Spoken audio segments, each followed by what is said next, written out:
ನಮಸ್ಕಾರ. ಮುಖ್ಯಾಂಶಗಳು. ದೇಹ ಮನಸ್ಸಿನ ಸಮತೋಲನಕ್ಕೆ ದೇಶೀಯ ಕ್ರೀಡೆಗಳು ಸಹಕಾರಿ. ಹೆಚ್ಚಿನ ಸಂಖ್ಯೆಯಲ್ಲಿ ಯುವಜನರ ಸಹಭಾಗಿತ್ವ ಅತ್ಯಗತ್ಯ. ಪ್ರಧಾನಿ ನರೇಂದ್ರ ಮೋದಿ. ರಾಜ್ಯದೆಲ್ಲೆಡೆ ಆಯುಧ ಪೂಜೆ. ಅರಮನೆ ನಗರಿ ಮೈಸೂರಿನಲ್ಲಿ ಜಂಬೂ ಸವಾರಿಗೆ ಅಂತಿಮ ಸಿದ್ಧತೆ.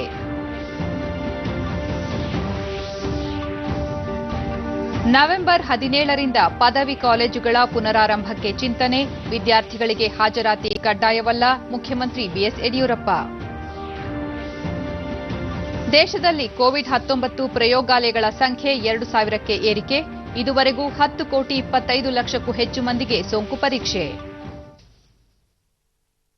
ವಾರ್ತೆಗಳ ವಿವರ. ಪ್ರಧಾನಿ ನರೇಂದ್ರ ಮೋದಿ ಇಂದು 70ನೇ ಸಂಚಿಕೆಯ ಮನ್ ಕಿ ಬಾತ್ ಕಾರ್ಯಕ್ರಮವನ್ನು ದೇಶವಾಸಿಗಳನ್ನು ಉದ್ದೇಶಿಸಿ ತಮ್ಮ ಚಿಂತನೆಗಳನ್ನು ಹಂಚಿಕೊಂಡರು. ಈ ಕುರಿತ ವರದಿ ಇಲ್ಲಿದೆ. मेरे प्यारे देशवासियों, नमस्कार. ಪ್ರಸಕ್ತ ಹಬ್ಬಗಳ ಪರ್ವದಲ್ಲಿ ಉಡುಗೊರೆ ವಸ್ತು ಖರೀದಿಸುವಾಗ ಸ್ಥಳೀಯ ಉತ್ಪನ್ನಗಳನ್ನು ಖರೀದಿಸುವಂತೆ ಪ್ರಧಾನಿ ನರೇಂದ್ರ ಮೋದಿ ದೇಶವಾಸಿಗಳಿಗೆ ಮನವಿ ಮಾಡಿದ್ದಾರೆ. ಆಕಾಶವಾಣಿಯ ತಮ್ಮ ಜನಪ್ರಿಯ ಮನ್ ಕಿ ಬಾತ್ ಮನದ ಮಾತಿನಲ್ಲಿ ಅವರು, ಇಡೀ ವಿಶ್ವ ಇಂದು ಭಾರತೀಯ ಉತ್ಪನ್ನಗಳ ಬಗ್ಗೆ ವಿಶೇಷ ಒಲವು ಹೊಂದಿದೆ. ಹಲವು ಸ್ಥಳೀಯ ಉತ್ಪನ್ನಗಳು ಜಾಗತಿಕವಾಗುವ ಸಾಮರ್ಥ್ಯ ಹೊಂದಿವೆ ಎಂದ ಅವರು ಖಾದಿಯ ಉದಾಹರಣೆ ನೀಡಿದರು. ಖಾದಿ ದೀರ್ಘಕಾಲದಿಂದ ಸರಳತೆಯ ಪ್ರತೀಕವಾಗಿದೆ. ಈಗ ಇದು ಪರಿಸರ ಸ್ನೇಹಿ ವಸ್ತ್ರ ಎಂಬ ಮನ್ನಣೆ ಪಡೆಯುತ್ತಿದೆ. ಅದರ ಜನಪ್ರಿಯತೆ ಹೆಚ್ಚುತ್ತಿದೆ. ಖಾದಿ ಪರಿಸರ ಸ್ನೇಹಿಯಷ್ಟೇ ಅಲ್ಲದೆ ದೇಹ ಸ್ನೇಹಿಯೂ ಆಗಿದೆ. ಇದು ಸರ್ವಋತು ವಸ್ತ್ರವಾಗಿದೆ. ಅಷ್ಟೇ ಅಲ್ಲ, ಫ್ಯಾಷನ್ಗೂ ಒಪ್ಪುತ್ತದೆ ಎಂದರು. साथ ही दुनिया में कई जगह खादी बनाई भी जा रही है. मैक्सिको में एक जगह है ओहाका. इस इलाके में कई गांव ऐसे हैं जहां स्थानीय ग्रामीण खादी बुनने का काम करते हैं. आज यहाँ की खादी ओहाका खादी के नाम से प्रसिद्ध हो चुकी है. ಒಸಾಕಾದಲ್ಲೂ ಖಾದಿ ಬ್ರ್ಯಾಂಡ್ ಆಗಿದೆ ಎಂದರು. ಖಾದಿ ಮಾಸ್ಕ್ ಜನಪ್ರಿಯವಾಗುತ್ತಿರುವ ಉದಾಹರಣೆಗಳನ್ನು ನೀಡಿದರು. ಎಲ್ಲರೂ ಸ್ಥಳೀಯತೆಗೆ ಧ್ವನಿಯಾಗುವ ಸಂಕಲ್ಪ ಮಾಡಬೇಕು ಎಂದರು. ದೇಶೀಯ ಕ್ರೀಡೆ ಮಲ್ಲಕಂಬ ಜರ್ಮನಿ, ಪೋಲೆಂಡ್, ಮಲೇಷಿಯಾ ಸೇರಿದಂತೆ 20ಕ್ಕೂ ಹೆಚ್ಚು ದೇಶಗಳಲ್ಲಿ ಜನಪ್ರಿಯವಾಗುತ್ತಿರುವುದರ ಪ್ರಸ್ತಾಪ ಮಾಡಿದ ಪ್ರಧಾನಿ, ನಮ್ಮ ಯೋಗ ಮತ್ತು ಆಯುರ್ವೇದದಂತೆಯೇ ಹಲವು ದೇಶೀಯ ಕ್ರೀಡೆಗಳು ವಿಶ್ವದ ಗಮನ ಸೆಳೆಯುತ್ತಿವೆ ಎಂದರು. ಭಾರತೀಯ ಯುವಜನರು ದೇಶೀಯ ಕ್ರೀಡೆಗಳಾದ ಮಲ್ಲಕಂಬದ ಬಗ್ಗೆ ಹೆಚ್ಚು ತಿಳಿದು ಅಭ್ಯಾಸ ಮಾಡಬೇಕು. ಇದು ಮನಸ್ಸು ಮತ್ತು ದೇಹದ ಸಮತೋಲನಕ್ಕೆ ಸಹಕಾರಿ ಎಂದರು. आज जर्मनी हो, पोलैंड हो, मलेशिया हो, ऐसे करीब 20 अन्य देशों में भी मलखम्ब खूब पॉपुलर हो रहा है. अब तो इसकी वर्ल्ड चैंपियनशिप भी शुरू की गई है, जिसमें कई देशों के प्रतिभागी हिस्सा लेते हैं. भारत में तो प्राचीन काल से कई ऐसे खेल रहे हैं जो हमारे भीतर एक असाधारण विकास करते हैं. हमारे माइंड बॉडी बैलेंस को एक नए आयाम पर ले जाते हैं. लेकिन संभवतः नई पीढ़ी के हमारे युवा साथी मलखम्ब से उतना परिचित न हो. आप इसे इंटरनेट पर जरूर सर्च करिए और देखिए. ಕಾಶ್ಮೀರದ ಪುಲ್ವಾಮಾ ಸೀಸದ ಕಡ್ಡಿ ಅಂದರೆ ಪೆನ್ಸಿಲ್ಗಳ ತಯಾರಿಕೆಗೆ ಬೇಕಾದ ಹೊರತೊಗಟೆಗೆ ಅಗತ್ಯವಾದ ಚೈನಾರ್ ಮರದ ಪೂರೈಕೆಯಲ್ಲಿ ಕ್ರಾಂತಿಯನ್ನೇ ಮಾಡುತ್ತಿದ್ದು ಸ್ವಾವಲಂಬಿ ಭಾರತದ ನಿಟ್ಟಿನಲ್ಲಿ ಹೆಜ್ಜೆ ಇಟ್ಟಿದೆ. ಪುಲ್ವಾಮಾನ ಔಕು ಪೆನ್ಸಿಲ್ ಗ್ರಾಮ ಎಂದೇ ಖ್ಯಾತಿ ಪಡೆದಿದೆ ಎಂದು ತಿಳಿಸಿದರು. ಅಲ್ಲಿನ ಮಂಜೂರ್ ಅಹಮದ್ ಅಲಿ ಪೆನ್ಸಿಲ್ ತಯಾರಿಕೆಗೆ ಬೇಕಾದ ಚೈನಾರ್ ಮರದ ಪೂರೈಕೆಯ ಘಟಕವನ್ನು ಹೊಂದಿದ್ದು ಇಲ್ಲಿ ಹಲವು ಮಹಿಳೆಯರಿಗೂ ಉದ್ಯೋಗ ದೊರೆತಿದೆ ಎಂದು ತಿಳಿಸಿದರು. ಪವಿತ್ರ ವಿಜಯದಶಮಿ ದಸರಾ ಸಂದರ್ಭದಲ್ಲಿ ದೇಶದ ಜನರಿಗೆ ಶುಭ ಕೋರಿದ ಪ್ರಧಾನಿ, ಅಸತ್ಯದ ವಿರುದ್ಧ ಸತ್ಯದ ವಿಜಯದ ಸಂಕೇತ ವಿಜಯದಶಮಿ. ಈಗ ಸಂಕಷ್ಟದ ವಿರುದ್ಧ ಸಂಯಮದ ವಿಜಯದ ಸಂಕೇತವೂ ವಿಜಯದಶಮಿಯಾಗಿದೆ. ಜನರು ಸಂಯಮದಿಂದ ಮಾಸ್ಕ್ ಧರಿಸಿ 2 ಗಜ ಅಂತರ ಕಾಯ್ದುಕೊಂಡು ಸಾಬೂನಿನಿಂದ ಪದೇ ಪದೇ ಕೈ ತೊಳೆಯುತ್ತಾ ಕೊರೋನಾ ವಿರುದ್ಧ ವಿಜಯ ಸಾಧಿಸಬೇಕು ಎಂದರು. ದೇಶವನ್ನು ಕಾಯುತ್ತಿರುವ ವೀರ ಯೋಧರನ್ನು ಸ್ಮರಿಸುವಂತೆ ಮತ್ತು ಅವರ ಗೌರವಾರ್ಥ ದೀಪ ಹಚ್ಚುವಂತೆ ಮನವಿ ಮಾಡಿದರು. ಇಡೀ ದೇಶ ಯೋಧರ ಯೋಗಕ್ಷೇಮಕ್ಕೆ ಪ್ರಾರ್ಥಿಸುತ್ತದೆ, ಶುಭ ಕೋರುತ್ತದೆ ಎಂದು ಹೇಳುವ ಮೂಲಕ ಇಡೀ ದೇಶ ಯೋಧರ ಹಿಂದೆ ನಿಲ್ಲುತ್ತದೆ ಎಂಬ ಸಂದೇಶ ಸಾರಿದರು. इतनी भीड़ जुट जाती थी, एकदम मेले जैसा माहौल रहता था, लेकिन इस बार ऐसा नहीं हो पाया. पहले दशहरे पर भी बड़े बड़े मेले लगते थे, लेकिन इस बार उनका स्वरूप भी अलग ही है. रामलीला का त्योहार भी उसका बहुत बड़ा आकर्षण था, लेकिन उसमें भी कुछ न कुछ पाबंदियां लगी है. पहले नवरात्र पर गुजरात के गरबा की गूंज हर तरफ छाई रहती थी. इस बार बड़े बड़े आयोजन सब बंद है. अभी आगे और भी कई पर्व आने वाले हैं. अभी ईद है, शरद पूर्णिमा है, वाल्मीकि जयंती है, फिर धनतेरस, दिवाली, भाई दूज, छठी मैया की पूजा है, गुरु नानक देव जी की जयंती है. कोरोना के इस संकट काल में हमें संयम से ही काम लेना है. ಲಾಕ್ಡೌನ್ ಅವಧಿಯಲ್ಲಿ ಮಹತ್ವ ಪಡೆದ ಆಧುನಿಕ ತಂತ್ರಜ್ಞಾನದ ಪ್ರಸ್ತಾಪ ಮಾಡಿದ ಅವರು, ಅಜೀವಿಕಾ ಫಾರಂ ಫ್ರೆಶ್ ಆಪ್ ಹೇಗೆ ಮನೆ ಬಾಗಿಲಿಗೆ ತಾಜಾ ತರಕಾರಿ ತಲುಪಿಸುತ್ತಿದೆ ಮತ್ತು ಅದು ಹೇಗೆ ತರಕಾರಿ ಬೆಳೆಯುವ ರೈತರಿಗೆ ನೆರವಾಗಿದೆ ಎಂಬುದನ್ನು ವಿವರಿಸಿದರು. ತಮಿಳುನಾಡಿನ ತೂತುಕುಡಿಯಲ್ಲಿ ಆಯುಷ್ ಕರ್ಮ ಸೇವೆ ಸಲ್ಲಿಸುತ್ತಿರುವ ಪೊನ್ ಮರಿಯಪ್ಪನ್ ತನ್ನ ಸಲೂನ್ ಅನ್ನು ಗ್ರಂಥಾಲಯವಾಗಿಯೂ ಮಾರ್ಪಡಿಸಿರುವುದನ್ನು ಪ್ರಸ್ತಾಪಿಸಿ ಅವರೊಂದಿಗೆ ಸಂವಾದವನ್ನು ನಡೆಸಿದರು. ಪೊನ್ ಮಾರಿಯಪ್ಪನ್ ಜಿ ವಣಕ್ಕಂ, ನಲ್ಲಾ ಇರ್ಕಿಂಗಡ. ಮಾನ್ಯ ಪ್ರಥಮ ರೈಯಾಕ ವಣಕಂ. माननीय प्रधानमंत्री जी नमस्कार. वणक्कम वणक्कम. उंगलक्के இந்த ಲೈಬ್ರರಿ ಐಡಿಯಾ ಎಪ್ಪಡಿ ಬಂದದಾ? ಅಕ್ಟೋಬರ್ 31ರಂದು ಸರ್ದಾರ್ ವಲ್ಲಭಭಾಯಿ ಪಟೇಲ್ ಅವರ ಜನ್ಮದಿನವನ್ನು ರಾಷ್ಟ್ರೀಯ ಏಕತಾ ದಿನವಾಗಿ ಆಚರಿಸಲಾಗುತ್ತದೆ ಎಂದ ಪ್ರಧಾನಿ, ಪಟೇಲ್ ಅವರಲ್ಲಿದ್ದ ಹಾಸ್ಯ ಪ್ರವೃತ್ತಿಯ ಬಗ್ಗೆಯೂ ಪ್ರಸ್ತಾಪಿಸಿ, ಜನರು ಹಾಸ್ಯ ಪ್ರವೃತ್ತಿ ಬೆಳೆಸಿಕೊಂಡು ನಗುತ್ತಾ ಬಾಳಬೇಕು ಎಂದರು. ಆದಿಶಂಕರಾಚಾರ್ಯರು ಕೇರಳದಲ್ಲಿ ಹುಟ್ಟಿ ಭಾರತದ 4 ದಿಕ್ಕಿನಲ್ಲಿ ಮಠ ಸ್ಥಾಪಿಸಿದ್ದನ್ನು ಪ್ರಸ್ತಾಪಿಸಿದರು. ಶಂಕರರು ಉತ್ತರದಲ್ಲಿ ಬದರಿಕಾಶ್ರಮ, ಪೂರ್ವದಲ್ಲಿ ಪುರಿಯಲ್ಲಿ, ದಕ್ಷಿಣದಲ್ಲಿ ಶೃಂಗೇರಿಯಲ್ಲಿ ಮತ್ತು ಪಶ್ಚಿಮದಲ್ಲಿ ದ್ವಾರಕಾದಲ್ಲಿ ಮಠ ಸ್ಥಾಪಿಸಿದರು. ಭಾರತದ ಪೂರ್ವಜರು ಶತಮಾನಗಳಿಂದ ಹಲವು ಉತ್ತಮ ಪ್ರಯತ್ನಗಳನ್ನು ಮಾಡಿದ್ದಾರೆ ಎಂದರು.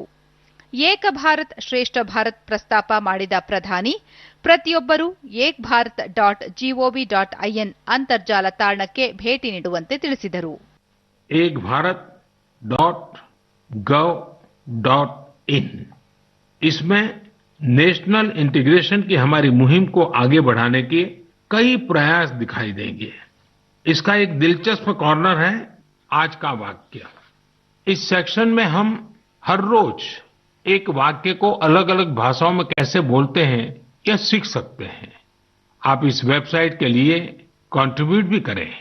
जैसे हर राज्य और संस्कृति में अलग अलग खान पान होता है, ये व्यंजन स्थानीय स्तर के खास इंग्रेडिएंट्स यानी अनाज और मसालों से बनाए जाते हैं. क्या हम इन लोकल फूड की रेसिपी को लोकल इंग्रेडिएंट्स के नामों के साथ एक भारत श्रेष्ठ भारत वेबसाइट पर शेयर कर सकते हैं? ಅಕ್ಟೋಬರ್ 31ರಂದು ದಿವಂಗತ ಪ್ರಧಾನಿ ಇಂದಿರಾ ಗಾಂಧಿ ಅವರ ಪುಣ್ಯತಿಥಿಯ ದಿನವಾಗಿದ್ದು, ಗೌರವ ಪೂರ್ವಕವಾಗಿ ನಮನ ಸಲ್ಲಿಸುವುದಾಗಿ ತಿಳಿಸಿದರು.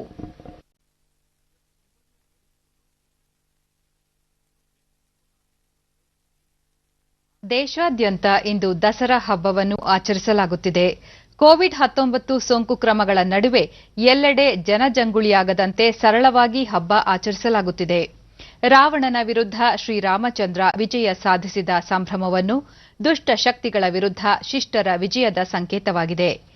ದಸರಾ ಸಂದರ್ಭದಲ್ಲಿ ವ್ಯಕ್ತಿಗತ ಅಂತರ ಕಾಯ್ದುಕೊಂಡು ಕಡ್ಡಾಯವಾಗಿ ಮಾಸ್ಕ್ ಧರಿಸುವಂತೆ ಕೇಂದ್ರ ಆರೋಗ್ಯ ಸಚಿವಾಲಯ ದೇಶವಾಸಿಗಳಿಗೆ ತಿಳಿಸಿದೆ. प्रतीक के रूप में इस दिन रावण की प्रतिमा भी जलाई जाती है.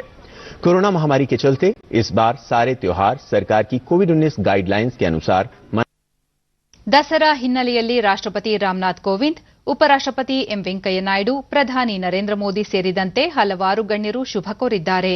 ರಾಷ್ಟ್ರಪತಿ ತಮ್ಮ ಸಂದೇಶದಲ್ಲಿ ಈ ಹಬ್ಬ ದೇಶದ ಸಾಂಸ್ಕೃತಿಕ ಏಕತೆಯನ್ನು ಬಲಗೊಳಿಸಲಿ ಮತ್ತು ಸೌಹಾರ್ದತೆ ಮೌಲ್ಯಗಳು ಎಲ್ಲೆಡೆ ಹರಡುವಂತೆ ಮಾಡಲಿ, ಪ್ರತಿಯೊಬ್ಬರೂ ಸದ್ಗುಣದ ಹಾದಿಯಲ್ಲಿ ನಡೆದು ದುರ್ಗುಣವನ್ನು ದೂರವಿಡಬೇಕು. ಮರ್ಯಾದಾ ಪುರುಷೋತ್ತಮ ಶ್ರೀರಾಮರ ಜೀವನ ಮೌಲ್ಯಗಳೊಂದಿಗೆ ಥಳುಕು ಹಾಕಿಕೊಂಡಿರುವ ಈ ಹಬ್ಬ ಜೀವನದ ನೈತಿಕತೆ ಮತ್ತು ಸದಾಚಾರದ ಪ್ರಭೆ ನಮ್ಮೆಲ್ಲರ ಮೇಲೂ ಹರಿಯಲಿ. ಕೋವಿಡ್-19 ಸೋಂಕಿನ ದುಷ್ಪರಿಣಾಮಗಳಿಂದ ಈ ಹಬ್ಬ ನಮ್ಮನ್ನು ರಕ್ಷಿಸಲಿ, ದೇಶದ ಜನತೆಗೆ ಸಮೃದ್ಧಿ ಮತ್ತು ಸಿರಿವಂತಿಕೆಯನ್ನು ತರಲಿ ಎಂದು ಹಾರೈಸಿದ್ದಾರೆ.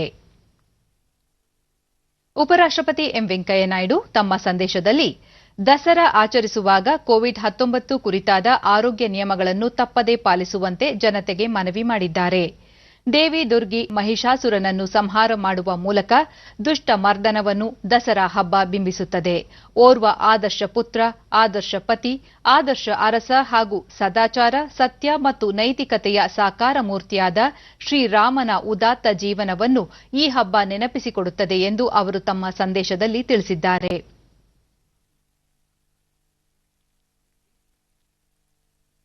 ಪ್ರಧಾನಿ ನರೇಂದ್ರ ಮೋದಿ ತಮ್ಮ ಸಂದೇಶದಲ್ಲಿ ದುರ್ಗೆಯ 9ನೇ ರೂಪವಾದ ಮಾತೆ ಸಿದ್ಧಿದಾತ್ರಿಯ ಆಶೀರ್ವಾದ ಪ್ರತಿಯೊಬ್ಬರಿಗೂ ದೊರಕಲಿ, ಎಲ್ಲರೂ ತಮ್ಮ ಕೆಲಸ ಕಾರ್ಯಗಳಲ್ಲಿ ಯಶಸ್ಸು ಪಡೆಯಲಿ ಎಂದು ಟ್ವೀಟ್ ಮೂಲಕ ಹಾರೈಸಿ ವಿಡಿಯೋ ಸಂದೇಶವನ್ನು ಹಂಚಿಕೊಂಡಿದ್ದಾರೆ. ನಮಸ್ತಸ್ಯೈ ನಮೋ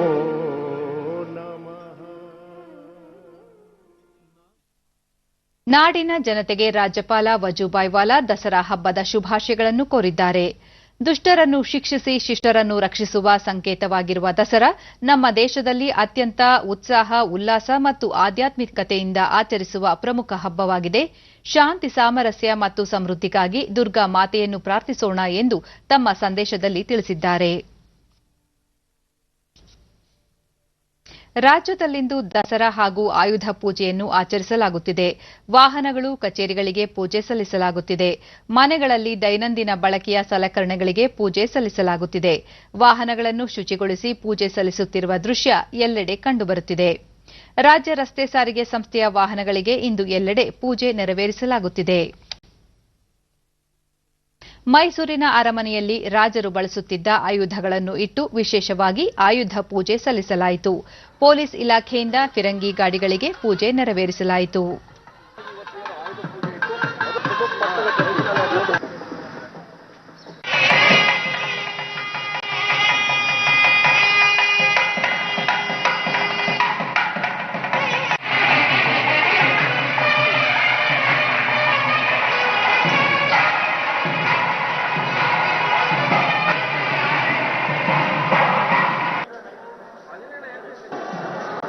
ನಂತರ ಯದುವಂಶದ ಮಹಾರಾಜ ಯದುವೀರ್ ಕೃಷ್ಣದತ್ತ ಚಾಮರಾಜ ಒಡೆಯರ್ ಅರಮನೆಯ ಕಲ್ಯಾಣ ಮಂಟಪದಲ್ಲಿ ಸಾಂಪ್ರದಾಯಿಕವಾಗಿ ಪೂಜೆ ಸಲ್ಲಿಸಿದರು. ಈ ಮಧ್ಯೆ ಬೆಂಗಳೂರಿನ ರಾಜಭವನದಲ್ಲಿ ರಾಜ್ಯಪಾಲ ವಜೂಭಾಯಿ ವಾಲಾ ಚಾಮುಂಡೇಶ್ವರಿಗೆ ಪೂಜೆ ಸಲ್ಲಿಸಿದರು.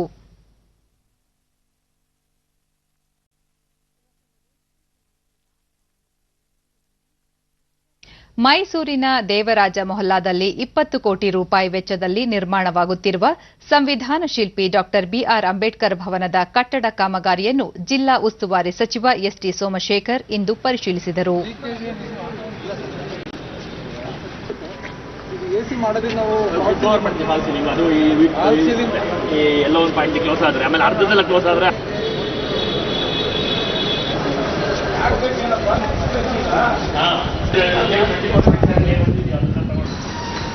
ಬಳಿಕ ಅವರು ಅಂಬೇಡ್ಕರ್ ಭವನ ಕಾಮಗಾರಿ ಪೂರ್ಣಗೊಳಿಸಲು ಹೆಚ್ಚಿನ ಆದ್ಯತೆ ನೀಡಲಾಗುವುದು, ಅನುದಾನದ ಕೊರತೆ ಇದ್ದರೆ ಪರಿಹರಿಸಲು ಸರ್ಕಾರ ಸಿದ್ಧವಿದೆ ಎಂದರು. ಮೈಸೂರು ದಸರಾ ಮಹೋತ್ಸವ ನಿರ್ವಿಘ್ನವಾಗಿ ನೆರವೇರುತ್ತದೆ. ಮೈಸೂರಿನ ಜನತೆ ಎಲ್ಲ ರೀತಿಯಲ್ಲೂ ಸಹಕಾರ ನೀಡುತ್ತಿದ್ದು, ತಾಯಿ ಚಾಮುಂಡೇಶ್ವರಿ ಎಲ್ಲರಿಗೂ ಒಳಿತು ಮಾಡಲಿ. ನಾಳಿನ ಜಂಬೂ ಸವಾರಿಗೆ ಎಲ್ಲ ರೀತಿಯ ಸಿದ್ಧತೆ ಮಾಡಿಕೊಳ್ಳಲಾಗಿದೆ. ಕೊರೋನಾ ಸೋಂಕು ನಿಯಂತ್ರಣ ಕ್ರಮಗಳ ನಡುವೆ ದಸರಾದ ಪ್ರಮುಖ ಆಕರ್ಷಣೆ ಜಂಬೂ ಸವಾರಿಯನ್ನು ಸುಸೂತ್ರವಾಗಿ ನೆರವೇರಿಸಲಾಗುವುದು ಎಂದರು. ಆಹ್ವಾನ ಮಾಡಿದ್ದೇನೆ, ಬಟ್ ಕೊರೋನಾ ಇರೋದ್ರಿಂದ ಯಾರನ್ನು ಈ ಸಾರಿ ಬರ್ಲಿಕ್ಕೆ ಆಗೋದಿಲ್ಲ ಅಂತಕ್ಕಂಥದ್ದನ್ನ ಮಾಹಿತಿಯನ್ನ ಕೊಟ್ಟಿದ್ದಾರೆ. ಇಲ್ಲ, ಪರಿಹಾರ ಮುಖ್ಯಮಂತ್ರಿಗಳು ಈಗಾಗಲೇ ಬೆಂಗಳೂರು ಸೇರಿದಂತೆ ಹಲವೆಡೆ ಮಳೆ ಪ್ರಮಾಣ ತೀವ್ರವಾಗಿದ್ದು, ಬೆಂಗಳೂರಿನ ಯಶವಂತಪುರ ವಿಧಾನಸಭಾ ಕ್ಷೇತ್ರ ವ್ಯಾಪ್ತಿಯಲ್ಲಿ ಮಳೆ ಹಾನಿಗೆ ಮುಖ್ಯಮಂತ್ರಿ ಬಿಎಸ್ ಯಡಿಯೂರಪ್ಪ 8 ಕೋಟಿ ರೂಪಾಯಿ ಬಿಡುಗಡೆ ಮಾಡಿದ್ದು, ದೈನಂದಿನ ವಸ್ತುಗಳು ಹಾನಿಗೊಳಗಾದವರಿಗೆ ಮೊದಲ ಹಂತದಲ್ಲಿ 25,000 ರೂಪಾಯಿ ಪರಿಹಾರ ನೀಡಲಾಗುವುದು ಎಂದು ಹೇಳಿದರು. ನಾನು ಕೂಡ ಮಾತಾಡಿದ್ದೇನೆ. 2-3 ದಿವಸದಲ್ಲೇ 8 ಕೋಟಿ ಹಣವನ್ನು ಸ್ಯಾಂಕ್ಷನ್ ಮಾಡ್ತೀವಿ ಅಂತಕ್ಕಂಥದ್ದನ್ನು ಹೇಳಿದ್ದಾರೆ. ಮಿಕ್ಕ ಸಣ್ಣ ಪುಟ್ಟದ್ದು ಎಲ್ಲೆಲ್ಲಿ ಮನೆಗಳದಾಗಿತ್ತು ಅದಕ್ಕೆಲ್ಲ 25,000 ಮಾಡಿದ್ದಾರೆ. ಸಂಬಂಧಪಟ್ಟಂಥ ರೆವಿನ್ಯೂ ಇನ್ಸ್ಪೆಕ್ಟರ್ಗಳು ಅವ್ರು ಯಾರು ಇರ್ತಾರೆ ಅವ್ರು ಎಸ್ಟಿಮೇಟ್ ಮಾಡ್ತಿದ್ದಾರೆ ಯಾವುದಕ್ಕೆ ಅಂತೇಳಿ. ಸದ್ಯದಲ್ಲಿ ಹಣ ಬಿಡುಗಡೆ ಆಗ್ತದೆ. ವಿಶ್ವವಿಖ್ಯಾತ ಮೈಸೂರು ದಸರಾದ ಜಂಬೂ ಸವಾರಿಗೆ ಅಂತಿಮ ಸಿದ್ಧತೆಗಳು ನಡೆಯುತ್ತಿದ್ದು ಅರಮನೆ ನಗರಿ ಮದುವಣಗಿತ್ತಿಯಂತೆ ಸಿಂಗರಿಸಿಕೊಂಡಿದೆ. ಕೊರೋನಾ ಸೋಂಕು ಹಿನ್ನೆಲೆಯಲ್ಲಿ ಸರಳ ರೀತಿಯಲ್ಲಿ ನಡೆಯುತ್ತಿರುವುದರಿಂದ ಪಾಸ್ ಹೊಂದಿದ 300 ಮಂದಿಗೆ ಮಾತ್ರ ಅವಕಾಶ ನೀಡಲಾಗಿದೆ. ಈ ಬಾರಿ ಜಂಬೂ ಸವಾರಿ ಅರಮನೆ ಆವರಣಕ್ಕೆ ಮಾತ್ರ ಸೀಮಿತವಾಗಿದ್ದು ಕಳೆದ 410 ವರ್ಷಗಳಿಂದ ನಿರಂತರವಾಗಿ ಜಂಬೂ ಸವಾರಿ ನಡೆಯುತ್ತಿದೆ. ಈ ಬಾರಿ ಗಜಪಡೆಯ ನೇತೃತ್ವವನ್ನು ಅಭಿಮನ್ಯು ಹೊಂದಿದ್ದು ಅಂಬಾರಿ ಹೊರಲು ಸಜ್ಜಾಗಿದ್ದಾನೆ. ಕಳೆದ ಕೆಲ ದಿನಗಳಿಂದ ಗಜಪಡೆಗೆ ತಾಲೀಮು ನೀಡಲಾಗಿದೆ. ಕೊರೋನಾ ಸೋಂಕು ನಿಯಂತ್ರಣ ಕ್ರಮಗಳ ಹಿನ್ನೆಲೆಯಲ್ಲಿ ಈ ಬಾರಿ ರೈತ ದಸರಾ, ಮಹಿಳಾ ದಸರಾ, ಯುವ ದಸರಾ, ವಸ್ತು ಪ್ರದರ್ಶನ, ದಸರಾ ಕ್ರೀಡೆ ಕಾರ್ಯಕ್ರಮಗಳನ್ನು ರದ್ದುಪಡಿಸಲಾಗಿದೆ. ಈ ಬಾರಿಯ ಜಂಬೂ ಸವಾರಿಯ ಕಾರ್ಯಕ್ರಮವು ದೂರದರ್ಶನದ ಚಂದನ ವಾಹಿನಿಯಲ್ಲಿ ನೇರ ಪ್ರಸಾರವಾಗಲಿದೆ.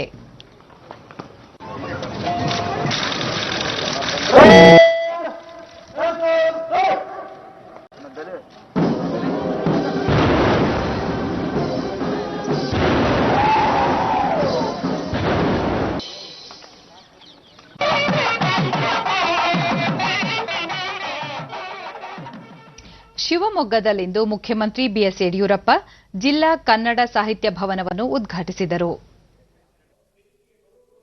ಸಮಾರಂಭದಲ್ಲಿ ಸಂಸದ ಬಿವೈ ರಾಘವೇಂದ್ರ, ಪಕ್ಷದ ಮುಖಂಡ ಆಯನೂರು ಮಂಜುನಾಥ್ ಸೇರಿದಂತೆ ಮತ್ತಿತರರು ಉಪಸ್ಥಿತರಿದ್ದರು. ಜಿಲ್ಲಾ ಕನ್ನಡ ಸಾಹಿತ್ಯ ಪರಿಷತ್ ಅಧ್ಯಕ್ಷ ಶಂಕರಪ್ಪ ಶಿವಮೊಗ್ಗ ಸಾಹಿತ್ಯ ಭವನದಲ್ಲಿ ದೇಶ ವಿದೇಶದ ಸಾಹಿತ್ಯಾಸಕ್ತರು ಭೇಟಿ ನೀಡಿ ಸಾಹಿತ್ಯ ಕುರಿತು ಚರ್ಚೆ, ವಿಚಾರ ವಿಮರ್ಶೆ ಮಾಡಲು ಅವಕಾಶ ಮಾಡಿಕೊಡಲಾಗುವುದು. ಹಿರಿಯ ಸಾಹಿತಿಗಳು, ಕಿರಿಯ ಸಾಹಿತಿಗಳೊಂದಿಗೆ ಚರ್ಚಾಗೋಷ್ಠಿಗಳನ್ನು ನಡೆಸಲು ಅನುವು ಮಾಡಿಕೊಡಲಾಗುವುದು ಎಂದು ತಿಳಿಸಿದರು. ಬಳಿಕ ಬಿಎಸ್ ಯಡಿಯೂರಪ್ಪ, ಕನ್ನಡ ಸಾಹಿತ್ಯ ಸುಮಾರು 2,000 ವರ್ಷಕ್ಕೂ ಹೆಚ್ಚಿನ ಇತಿಹಾಸ ಹೊಂದಿದೆ. ವಚನ ಸಾಹಿತ್ಯವನ್ನೊಳಗೊಂಡ ಶ್ರೀಮಂತ ಸಾಹಿತ್ಯ ನಮ್ಮದಾಗಿದೆ. ಸಾಹಿತ್ಯ ಭವನದಲ್ಲಿ ಇನ್ನೂ ಹೆಚ್ಚಿನ ಸಾಹಿತ್ಯ ಚಟುವಟಿಕೆಗಳು ನಡೆಯಲಿ ಎಂದು ಶುಭ ಹಾರೈಸಿದರು. ರಾಜ್ಯದ ಸರ್ವಾಂಗೀಣ ಅಭಿವೃದ್ಧಿಗೋಸ್ಕರ ವಿಶೇಷ ಪ್ರಯತ್ನ ಮಾಡ್ತೇನೆ. ಸಂಕಷ್ಟಗಳು ಬಂದಾಗ ಅದು ಎದುರು ಕೈ ಕಟ್ಕೊಂಡು ಕುಂದುಕೊಡೋಕ್ಕಾಗಲ್ಲ. ಅದನ್ನೇ ಎದುರಿಸಿ ಆ ಜನರ ಸಮಸ್ಯೆಗೆ ಸ್ಪಂದಿಸಿ ಅವರು ನೆಮ್ಮದಿಯಿಂದ ಬದುಕುವಂತ ವ್ಯವಸ್ಥೆ ಮಾಡುವಂತದ್ದು ಒಬ್ಬ ಮುಖ್ಯಮಂತ್ರಿಯ ಕರ್ತವ್ಯ. ಆ ದಿಕ್ಕಿನಲ್ಲಿ ನಿಮ್ಮೆಲ್ಲರ ಸಹಕಾರದಿಂದ ಪ್ರಾಮಾಣಿಕ ಪ್ರಯತ್ನ ಮಾಡ್ತಾ ಇದ್ದೇನೆ. ನಾವು ಶಾಲಾ ಕಾಲೇಜು ಕಾರ್ಯಕ್ರಮದ ನಂತರ ಸುದ್ದಿಗಾರರೊಂದಿಗೆ ಮುಖ್ಯಮಂತ್ರಿ ರಾಜ್ಯದಲ್ಲಿ ನವೆಂಬರ್ 17ರಿಂದ ಮೊದಲ ಹಂತದಲ್ಲಿ ಪದವಿ ಕಾಲೇಜುಗಳನ್ನು ಪುನರಾರಂಭಿಸಲು ಚಿಂತನೆ ನಡೆಸಲಾಗಿದೆ. ವಿದ್ಯಾರ್ಥಿಗಳು ಕಾಲೇಜಿಗೆ ಬರಲು ಯಾವುದೇ ಕಡ್ಡಾಯವಿಲ್ಲ. ಆದರೆ ಪೋಷಕರ ಒಪ್ಪಿಗೆ ಮೇರೆಗೆ ಹಾಜರಾಗಲು ಅವಕಾಶ ನೀಡಲಾಗಿದೆ ಎಂದರು. ವಿಧಾನಸಭೆ ಉಪಚುನಾವಣೆ ಹಾಗೂ ಪರಿಷತ್ತಿನ 4 ಕ್ಷೇತ್ರಗಳಲ್ಲಿಯೂ ಪಕ್ಷದ ಅಭ್ಯರ್ಥಿಗಳು ಗೆಲುವು ಸಾಧಿಸಲಿದ್ದಾರೆ ಎಂದು ವಿಶ್ವಾಸ ವ್ಯಕ್ತಪಡಿಸಿದರು. ವಿಧಾನಸಭಾ ವಿರೋಧ ಪಕ್ಷದ ನಾಯಕ ಸಿದ್ದರಾಮಯ್ಯ ಪ್ರವಾಹ ಬಾಧಿತ ಪ್ರದೇಶಗಳಿಗೆ ಭೇಟಿ ನೀಡಿ ಸಂತ್ರಸ್ತರೊಂದಿಗೆ ಸಮಾಲೋಚನೆ ನಡೆಸಿದರು. ಈ ಸಂದರ್ಭದಲ್ಲಿ ಸ್ಥಳೀಯ ಮುಖಂಡರು ಸೇರಿದಂತೆ ಕೆಪಿಸಿಸಿ ಕಾರ್ಯಾಧ್ಯಕ್ಷ ಈಶ್ವರ್ ಖಂಡ್ರೆ, ಶಾಸಕ ಅಜಯ್ ಸಿಂಗ್, ವಿಧಾನ ಪರಿಷತ್ ಸದಸ್ಯರಾದ ಶರಣಪ್ಪ ಮಟ್ಟೂರು, ವಿಜಯ್ ಸಿಂಗ್ ಮತ್ತಿತರರು ಉಪಸ್ಥಿತರಿದ್ದರು. ರೈತರಿಂದ ಬೆಳೆ ಹಾನಿ ಕುರಿತು ಮಾಹಿತಿ ಪಡೆದ ಅವರು ಬೀದರ್, ಕಲಬುರಗಿ, ಯಾದಗಿರಿ ಭಾಗಗಳಲ್ಲಿ ವಸ್ತುಸ್ಥಿತಿ ಪರಿಶೀಲಿಸುತ್ತಿದ್ದಾರೆ. ಉಡುಪಿ ಜಿಲ್ಲೆಯ ಕೊಲ್ಲೂರು ಶ್ರೀ ಮೂಕಾಂಬಿಕಾ ದೇವಸ್ಥಾನದಲ್ಲಿ ನವರಾತ್ರಿ ಹಬ್ಬದ ಅಂಗವಾಗಿ ಇಂದು ಬೆಳಗ್ಗೆ 4 ಗಂಟೆಯಿಂದ ಅಕ್ಷರಾಭ್ಯಾಸಕ್ಕೆ ಚಾಲನೆ ನೀಡಲಾಯಿತು. ಲಕ್ಷ್ಮೀ, ಸರಸ್ವತಿ ಹಾಗೂ ಪಾರ್ವತಿಯ ಐಕ್ಯ ಸ್ವರೂಪಿಯಾಗಿರುವ ಮೂಕಾಂಬಿಕಾ ಸನ್ನಿಧಿಯಲ್ಲಿ ಅಕ್ಷರಾಭ್ಯಾಸ ಮಾಡಿಸಿದರೆ ಮಕ್ಕಳಿಗೆ ಉಜ್ವಲ ಭವಿಷ್ಯವಿದೆ ಎಂಬುದು ಭಕ್ತರ ನಂಬಿಕೆ ಹಾಗೂ ವಾಡಿಕೆ. ಹೀಗಾಗಿ ರಾಜ್ಯವಲ್ಲದೆ ಕೇರಳ ಹಾಗೂ ಇತರ ರಾಜ್ಯಗಳ ಹಲವಾರು ಭಕ್ತರು ಸರ್ಕಾರದ ಮಾರ್ಗಸೂಚಿ ಪಾಲನೆಯೊಂದಿಗೆ ತಮ್ಮ ಮಕ್ಕಳಿಗೆ ಅಕ್ಷರಾಭ್ಯಾಸ ಮಾಡಿಸಿದರು. ಮಗಳ ವಿದ್ಯಾರಂಭವನ್ನು ಇಲ್ಲೇ ಮಂಗಳೂರಿನ ಭಕ್ತರೊಬ್ಬರು ಮೂಕಾಂಬಿಕಾ ದೇಗುಲದಲ್ಲಿ ಮಕ್ಕಳಿಗೆ ಅಕ್ಷರಾಭ್ಯಾಸ ಆರಂಭಿಸಬೇಕು ಎಂಬ ಹರಕೆ ಮಾಡಿಕೊಂಡಿದ್ದೆವು. ಅದರಂತೆಯೇ ಈಗ ಮಕ್ಕಳಿಗೆ ವಿದ್ಯಾರಂಭ ಮಾಡಿಸಿದ್ದು ಸಂತಸವಾಗಿದೆ ಎಂದರು. ಮೂಕಾಂಬಿಕಾ ಸನ್ನಿಧಾನದಲ್ಲಿ ನನ್ನ ಮಗನ ವಿದ್ಯಾರಂಭವನ್ನು ಮಾಡಿಸ್ಬೇಕು ಅಂತ ಅಂದ್ಬಿಟ್ಟು ಅದೇ ರೀತಿ ಇವತ್ತು ಈ ದಿನ ನಾವು ಕೇಳ್ಕೊಂಡಿದ್ವಿ. ಇದು ನಾವು ವಿಭವವಾಗಿದ್ದು ಸ್ಥಳೀಯ ಭಕ್ತರೊಬ್ಬರು ನನ್ನ ಮಕ್ಕಳ ಉಜ್ವಲ ಭವಿಷ್ಯಕ್ಕಾಗಿ ಹಾಗೂ ಉತ್ತಮ ವಿದ್ಯಾಭ್ಯಾಸಕ್ಕಾಗಿ ದೇವಿಯ ಸನ್ನಿಧಿಯಲ್ಲಿ ವಿದ್ಯಾರಂಭ ಮಾಡಿಸಿದ್ದೇನೆ ಎಂದರು. ಉಜ್ವಲವಾದ ಭವಿಷ್ಯವನ್ನು ಹಾಗೂ ವಿದ್ಯೆಯನ್ನು ಅನುಗ್ರಹಿಸಬೇಕಂತ ತಾಯಿ ಮೂಕಾಂಬಿಕೆಯಲ್ಲಿ ನಾವು ಕೇಳ್ಕೊಳ್ತಿದ್ದೇವೆ ದೇವರ ಹತ್ರ. ಪ್ರಧಾನಿ ನರೇಂದ್ರ ಮೋದಿ ಅವರು ನಾಡಿದ್ದು ವಿಡಿಯೋ ಕಾನ್ಫರೆನ್ಸಿಂಗ್ ಮೂಲಕ ಉತ್ತರ ಪ್ರದೇಶದ ಸ್ವನಿಧಿ ಫಲಾನುಭವಿಗಳೊಂದಿಗೆ ಸಂವಾದ ನಡೆಸಲಿದ್ದಾರೆ. ಉತ್ತರ ಪ್ರದೇಶ ಮುಖ್ಯಮಂತ್ರಿ ಯೋಗಿ ಆದಿತ್ಯನಾಥ್ ಸಹ ಪಾಲ್ಗೊಳ್ಳಲಿದ್ದಾರೆ. ಕೋವಿಡ್ ಸಂಕಷ್ಟದ ಸಂದರ್ಭದಲ್ಲಿ ಬೀದಿ ಬದಿ ವ್ಯಾಪಾರಿಗಳಿಗೆ ಸಾಲದ ನೆರವು ನೀಡಲು ಮತ್ತು ಅವರು ಮತ್ತೆ ಬದುಕು ಕಟ್ಟಿಕೊಳ್ಳಲು ಸಹಾಯ ಹಸ್ತ ಚಾಚಲು ಪ್ರಧಾನಮಂತ್ರಿಗಳ ಬೀದಿ ಬದಿ ವ್ಯಾಪಾರಿಗಳ ಆತ್ಮನಿರ್ಭರ್ ನಿಧಿ ಪಿಎಂ ಸ್ವನಿಧಿ ಯೋಜನೆಗೆ ಕಳೆದ ಜೂನ್ 1ರಂದು ಚಾಲನೆ ನೀಡಲಾಗಿತ್ತು. ಈವರೆಗೆ 24 ಲಕ್ಷ ಅರ್ಜಿಗಳನ್ನು ಯೋಜನೆಯಡಿ ಸ್ವೀಕರಿಸಲಾಗಿದ್ದು, ಈ ಪೈಕಿ 12 ಲಕ್ಷ ಬೀದಿ ಬದಿ ವ್ಯಾಪಾರಿಗಳಿಗೆ ಈಗಾಗಲೇ ಯೋಜನೆಯಡಿ ಆರ್ಥಿಕ ನೆರವು ಮಂಜೂರು ಮಾಡಲಾಗಿದೆ. ಉತ್ತರ ಪ್ರದೇಶದಲ್ಲಿ 6 ಲಕ್ಷಕ್ಕೂ ಹೆಚ್ಚು ಅರ್ಜಿಗಳು ಬಂದಿದ್ದು, ಈ ಪೈಕಿ 3,27,000 ಅರ್ಜಿಗಳಿಗೆ ಸಾಲ ಮಂಜೂರು ಮಾಡಲಾಗಿದ್ದು, ಈವರೆಗೆ 1,87,000 ಕೋಟಿ ರೂಪಾಯಿ ಸಾಲ ವಿತರಿಸಲಾಗಿದೆ. ಪ್ರಧಾನಿ ಮೋದಿ ಅವರು ಈ ಫಲಾನುಭವಿಗಳೊಂದಿಗೆ ಸಂವಾದ ನಡೆಸಲಿದ್ದು, ಡಿಡಿ ನ್ಯೂಸ್ ಈ ಕಾರ್ಯಕ್ರಮದ ನೇರ ಪ್ರಸಾರ ಮಾಡಲಿದೆ. ಚೈನಾ ವಿರುದ್ಧ ದೇಶದ ರಕ್ಷಣಾ ಪಡೆಗಳು ಮತ್ತು ನಾಗರಿಕರು ದೃಢವಾಗಿ ನಿಂತು ತನ್ನ ಶೌರ್ಯ ಮತ್ತು ಸಾಹಸ ಪ್ರದರ್ಶಿಸಬೇಕು ಎಂದು ಆರ್ಎಸ್ಎಸ್ ಮುಖ್ಯಸ್ಥ ಮೋಹನ್ ಭಾಗವತ್ ಹೇಳಿದ್ದಾರೆ. ನಾಗ್ಪುರದ ಆರ್ಎಸ್ಎಸ್ ಮುಖ್ಯ ಕಚೇರಿಯಲ್ಲಿಂದು ದಸರಾ ಹಿನ್ನೆಲೆಯಲ್ಲಿ ಮಾತನಾಡಿದ ಅವರು, ರಾಜತಾಂತ್ರಿಕ ಮತ್ತು ಆರ್ಥಿಕ ವಿಷಯಗಳಲ್ಲಿ ಏಕತೆ ಪ್ರದರ್ಶಿಸಬೇಕು. ಈ ಬೆಳವಣಿಗೆಗೆ ಚೈನಾ ಹೇಗೆ ಪ್ರತಿಕ್ರಿಯಿಸುತ್ತದೆ ಎಂಬುದು ತಿಳಿದಿಲ್ಲ. ಆದ್ದರಿಂದ ನಾವು ಹೆಚ್ಚಿನ ಜಾಗರೂಕತೆಯಿಂದ ಇರಬೇಕು ಎಂದರು. ಚೈನಾ ಭಾರತದ ಭೂಪ್ರದೇಶವನ್ನು ಹೇಗೆ ಅತಿಕ್ರಮಿಸುತ್ತದೆ ಎಂಬುದಕ್ಕೆ ಜಗತ್ತು ಸಾಕ್ಷಿಯಾಗಿದೆ. ಚೈನಾದ ವಿಸ್ತರಣಾವಾದಿ ವರ್ತನೆ ಬಗ್ಗೆ ಎಲ್ಲರಿಗೂ ತಿಳಿದಿದೆ. ಈಗಾಗಲೇ Taiwan, Vietnam, Japan, America China ವಿರುದ್ಧವಾಗಿ ನಿಂತಿದ್ದು, ಭಾರತದ ಪ್ರತಿಕ್ರಿಯೆ ಚೈನಾ ರಾಷ್ಟ್ರವನ್ನು ತಲ್ಲಣಗೊಳಿಸಿದೆ ಎಂದು ಹೇಳಿದರು.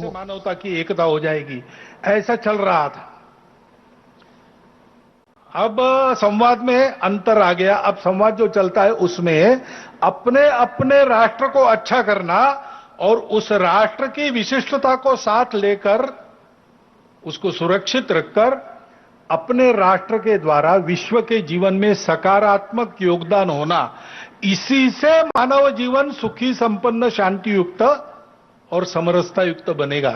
ये बात सबके और ध्यान में आ गई है. ಕೋವಿಡ್-19 ಸೋಂಕಿಗೆ ಬರುವ ಜನವರಿ ವೇಳೆಗೆ ಲಸಿಕೆ ದೊರೆಯುವ ನಿರೀಕ್ಷೆ ಇದೆ ಎಂದು ಕೇಂದ್ರ ಆರೋಗ್ಯ ಸಚಿವ ಡಾ ಹರ್ಷವರ್ಧನ್ ವಿಶ್ವಾಸ ವ್ಯಕ್ತಪಡಿಸಿದ್ದಾರೆ. ಡಿಡಿ ನ್ಯೂಸ್ ಕಾರ್ಯಕ್ರಮದಲ್ಲಿ ಅವರು, ದೇಶದಲ್ಲಿ 3 ಲಸಿಕೆಗಳ ಪ್ರಯೋಗ ಅತ್ಯಂತ ಯಶಸ್ವಿಯಾಗಿ ನಡೆಯುತ್ತಿದೆ. ಈ ಪೈಕಿ 1 ಲಸಿಕೆಯ 3ನೇ ಹಂತದ ಕ್ಲಿನಿಕಲ್ ಟ್ರಯಲ್ ಹಂತದಲ್ಲಿದೆ. ಉಳಿದ 2 ಲಸಿಕೆ 2ನೇ ಹಂತದ ಪ್ರಯೋಗದಲ್ಲಿದೆ ಎಂದು ಮಾಹಿತಿ ನೀಡಿದರು.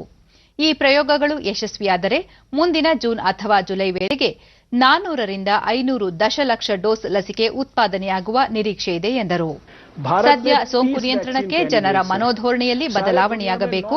ಹಬ್ಬದ ಸಂದರ್ಭಗಳಲ್ಲಿ ಕಡ್ಡಾಯವಾಗಿ ಮಾಸ್ಕ್ ಧರಿಸಿ, ವ್ಯಕ್ತಿಗತ ಅಂತರ ಕಾಯ್ದುಕೊಂಡು ಸರ್ಕಾರದ ಮಾರ್ಗಸೂಚಿಯನ್ನು ಪರಿಪಾಲಿಸಬೇಕು ಎಂದು ಡಾ ಹರ್ಷವರ್ಧನ್ ಸಲಹೆ ನೀಡಿದ್ದಾರೆ. फेज 2 के एडवांस में थे, अब उसमें से भी एक फेज 3 में चला गया.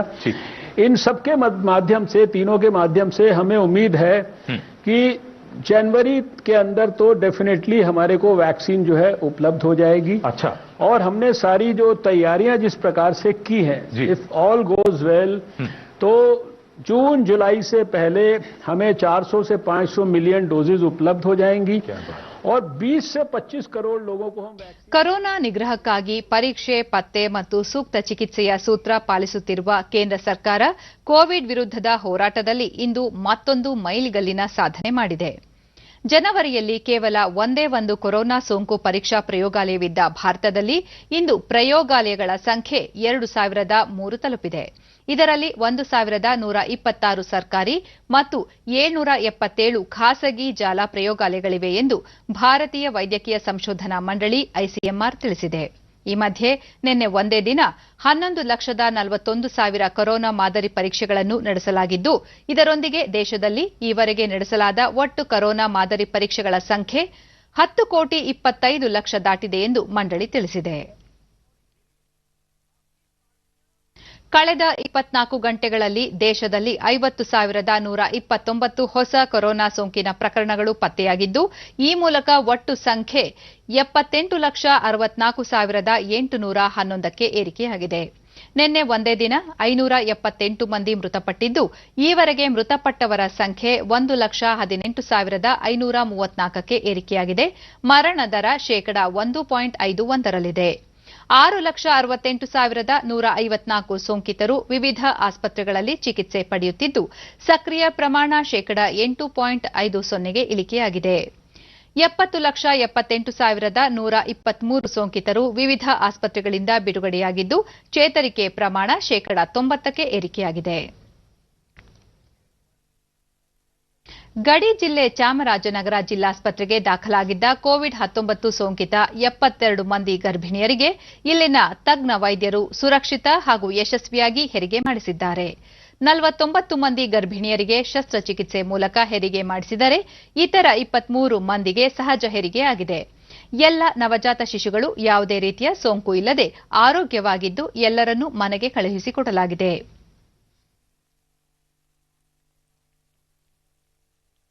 ಜಿಲ್ಲಾ ಕೋವಿಡ್ ಆಸ್ಪತ್ರೆಯಲ್ಲಿ ಹೆರಿಗೆ ಮಾಡಿಸಿಕೊಂಡ ತಾಸೀನಾ ಬಾನು ಸುರಕ್ಷಿತ ಹೆರಿಗೆ ಮಾಡಿಸುವ ಜತೆಗೆ ನನ್ನ ಮತ್ತು ಮಗುವನ್ನು ಉತ್ತಮವಾಗಿ ಆರೈಕೆ ಮಾಡಿದ್ದು ಆರೋಗ್ಯವಾಗಿದ್ದೇವೆ ಎಂದು ಹರ್ಷ ವ್ಯಕ್ತಪಡಿಸಿದರು.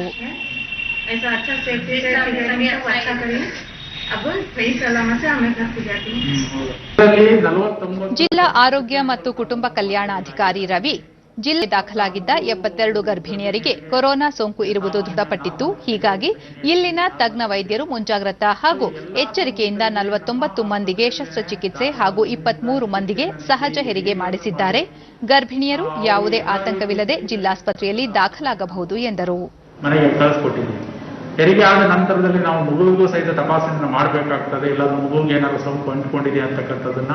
ಸೊ ಆ ಪರೀಕ್ಷೆಗಳನ್ನು ನಾವು ಮಗುವಿಗೆ ಮಾಡಿದ್ದೀವಿ. ಯಾವುದೇ ಮಗುವಿಗೆ ಸೋಂಕು ತಗುಲಿರ್ತಕ್ಕಂಥ ಯಾವ ಲಕ್ಷಣಗಳು ಇರಲಿಲ್ಲ, ಎಲ್ಲರೂ ನೆಗೆಟಿವ್ ಬಂದಿದ್ದಾರೆ.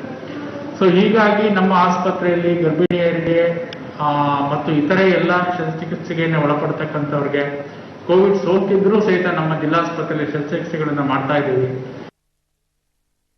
ಭಾರತೀಯ ಜನತಾ ಪಾರ್ಟಿ ಕೇವಲ ರಾಜಕೀಯ ಪಕ್ಷವಷ್ಟೇ ಅಲ್ಲ, ಅದು ಸಾಮಾಜಿಕ ಪಕ್ಷ ಕೂಡ ಎಂಬುದನ್ನು ಲಾಕ್ಡೌನ್ ಅವಧಿಯಲ್ಲಿ ನಿರೂಪಿಸಿದೆ ಎಂದು ಪಕ್ಷದ ರಾಷ್ಟ್ರೀಯ ಅಧ್ಯಕ್ಷ ಜೆಪಿ ನಡ್ಡಾ ತಿಳಿಸಿದ್ದಾರೆ.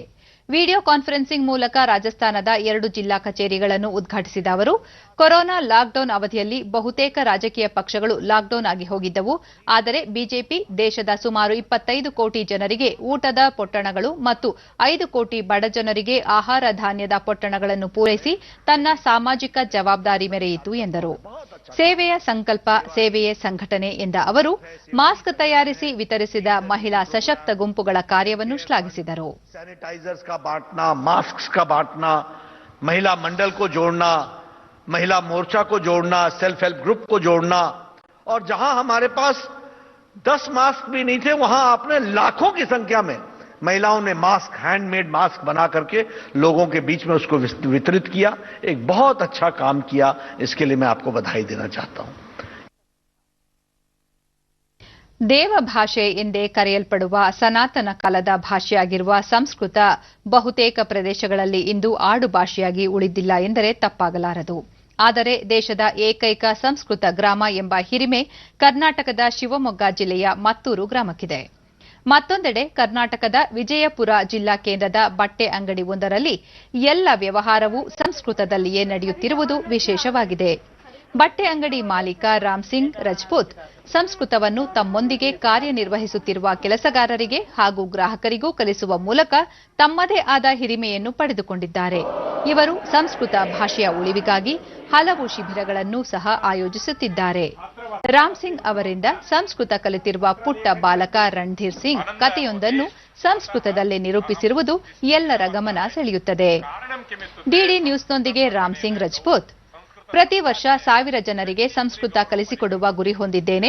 ಹೆಚ್ಚಿನ ಮಂದಿ ಸಂಸ್ಕೃತ ಕಲಿಯಲು ಆಸಕ್ತಿ ತೋರುತ್ತಿರುವುದು ಸಂತಸ ತಂದಿದೆ ಎಂದರು. 10 ವರ್ಷತಃ ಪ್ರತಿ ವರ್ಷ 1,000 ಜನಾನಾಂ ಸಂಸ್ಕೃತಂ ಪಾಠಯನ್ನಸ್ಮಿ. ಇತ್ಯುಕ್ತೆ 10,000 ಜನಾಃ ಮಮ ಸಹ ಸಂಸ್ಕೃತೇನ ಸಂಭಾಷಣಂ ಕುರ್ವಂತಿ. ಬಟ್ಟೆ ಅಂಗಡಿಯಲ್ಲಿ ಕಾರ್ಯನಿರ್ವಹಿಸುತ್ತಿರುವ ಸಾನಿಯಾ 2 ವರ್ಷಗಳಿಂದ ಇಲ್ಲಿ ಕೆಲಸ ಮಾಡುತ್ತಿದ್ದು, ಅಂಗಡಿಗೆ ಕೆಲವೇ ದಿನಗಳಲ್ಲಿ ಸಂಸ್ಕೃತ ಕಲಿತೆ. ಅಂಗಡಿಗೆ ಭೇಟಿ ನೀಡುವ ಗ್ರಾಹಕರಿಗೂ ಸಂಸ್ಕೃತದಲ್ಲಿಯೇ ಮಾತನಾಡಲು ತಾವು ಪ್ರೇರೇಪಿಸುವುದಾಗಿ ತಿಳಿಸಿದರು.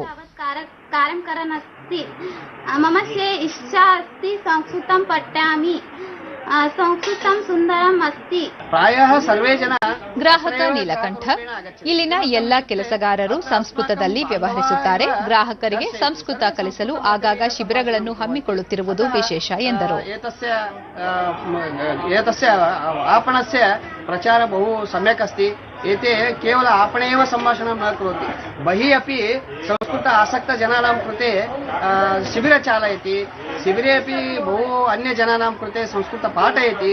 अतः एतस्य 3R गार्मेण्ट्सस्य महत्व बहु अस्ति. ಕೊನೆಯಲ್ಲಿ ಮತ್ತೊಮ್ಮೆ ಮುಖ್ಯಾಂಶಗಳು. ದೇಹ ಮನಸ್ಸಿನ ಸಮತೋಲನಕ್ಕೆ ದೇಶೀಯ ಕ್ರೀಡೆಗಳು ಸಹಕಾರಿ, ಹೆಚ್ಚಿನ ಸಂಖ್ಯೆಯಲ್ಲಿ ಯುವ ಜನರ ಸಹಭಾಗಿತ್ವ ಅತ್ಯಗತ್ಯ, ಪ್ರಧಾನಿ ನರೇಂದ್ರ ಮೋದಿ. ರಾಜ್ಯದೆಲ್ಲೆಡೆ ಆಯುಧ ಪೂಜೆ, ಅರಮನೆ ನಗರಿ ಮೈಸೂರಿನಲ್ಲಿ ಜಂಬೂ ಸವಾರಿಗೆ ಅಂತಿಮ ಸಿದ್ಧತೆ.